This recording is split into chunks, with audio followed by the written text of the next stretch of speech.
नाव सांगा मला या. बॅटरी आणि बॉल आपल्या घरात आहेत. प्रत्येकाच्या घरात आहे. बघा आता या दोन्हीच्या साहाय्याने आपण एक प्रयोग करणार आहे.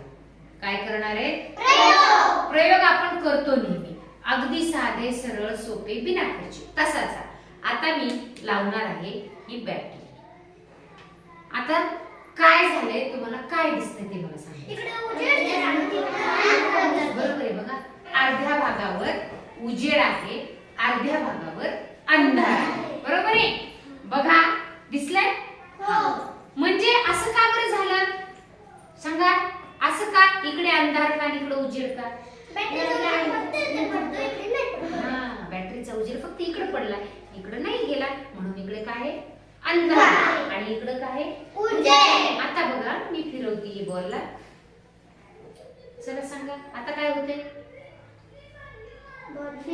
बरोबर आहे.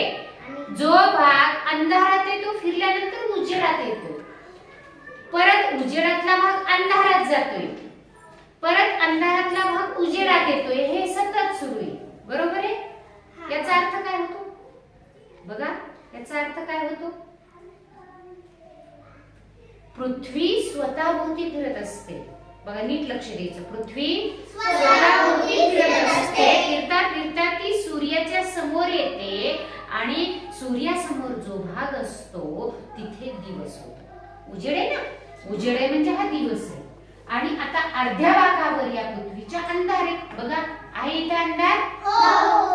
या बघा पृथ्वीच्या अर्ध्या भागावर अंधार आहे म्हणजे अंधार आहे म्हणजे काय? रात्र आहे. पृथ्वी स्वतःभोवती फिरत राहते. फिरता फिरता सूर्यासमोर येते. सूर्यासमोर जो भाग येतो तिथे दिवस असतो आणि त्याच्या विरुद्ध दिशेला जिथे अंधार असतो तिथं काय असते?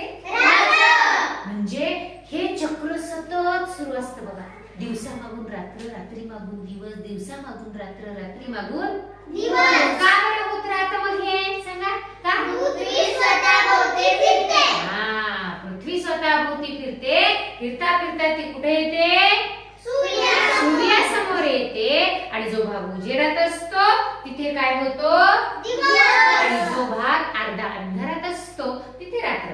परत फिरला की अंधार संपला की दिवस होतो, परत दिवस संपला की अंधार होतो. म्हणजे हे चक्र थांबते का?